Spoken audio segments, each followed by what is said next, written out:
আমাদের গ্রামে প্রতি বছরের মতো এই বছরও একটা মেলা বসেছিল। তো প্রত্যেক বছরই আমরা এই মেলাতে যাই। এবার ইজান আর ইনায়াকে নিয়েও গিয়েছিলাম। দুজনে খুব এক্সাইটেড ছিল মেলাতে দোলনাতে চাপার জন্য, কিন্তু ওরা তো খুব ছোট, ওই জন্য দোলনাতে চাপানো হবে না ওদের। এটা এখনকার ব্লগ না, এটা অনেকদিন আগের, আমার ফোনে রাখা ছিল, আমি এটা আপলোড করতে পারিনি, তো ওই জন্য এতদিনে আমি আপলোড করছি। ইনায়া তো এখন অনেক বড় হয়ে গিয়েছে, এখানে দেখতে পাচ্ছ কতটা ছোট। তখন হয়তো ও 7 মাসের ছিল বা 8 মাসের ছিল, কি তারও ছোট ছিল, আমার ঠিক মনে নেই কতটা বয়স ছিল তখন, কিন্তু তখন খুবই কিউট লাগছিল।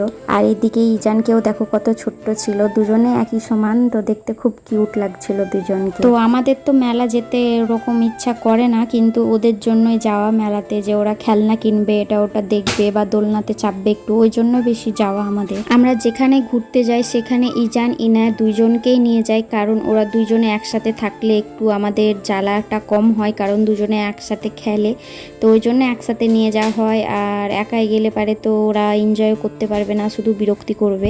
তো যেখানে যাই আমরা দুজনকে একসাথে নিয়ে যাই। এই দোলনাগুলো দেখে ইনায়া আর ইজান চাপতে চাইছিল, ওরা তো কথা বলতে পারছিল না, কিন্তু ওদের ব্যবহারটা দেখে বোঝা যাচ্ছিল যে এখানে চাপবে।